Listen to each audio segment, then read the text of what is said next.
कलयुग के प्रभाव से संपूर्ण पृथ्वी पर अलक्ष्मी का निवास होना। सूत जी कहते हैं, इसके अनंतर नागवंशीय, आंध्रवंशीय, कौशल देशीय, नेशद देशीय, सौराष्ट्र देशीय तथा गुर्जर देशीय राजाओं ने अनेक वर्षों तक राज्य किया।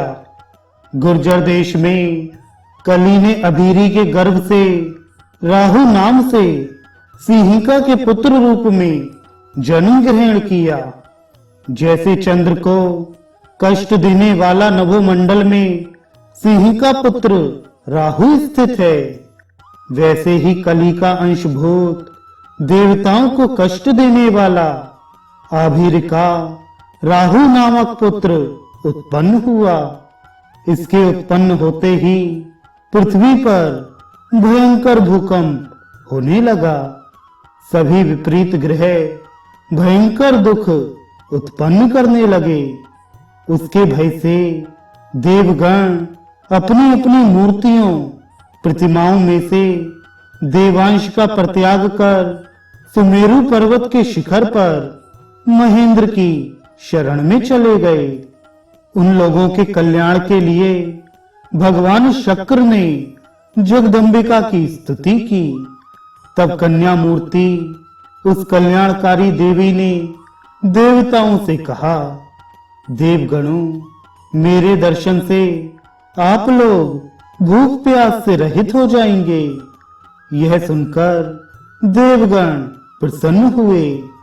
आभीरी पुत्र राहु 100 वर्ष राज्य करके अपना प्राण त्याग कर कली में लीन हो गया।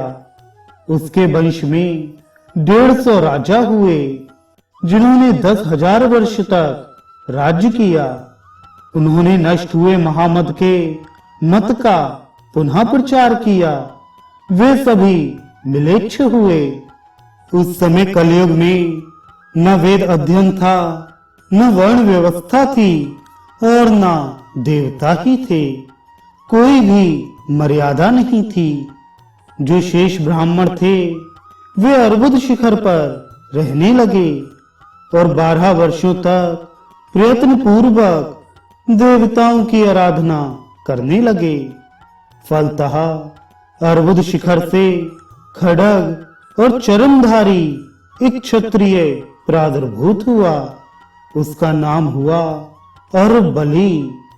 उसने भयंकर मृक्षों को जीतकर 5 योजन भूमि पर अरबपुरी का निर्माण किया। धीरे धीरे वहां आर्य आकर बसने लगे और फिर आर्य कुल की वृद्धि हो गई।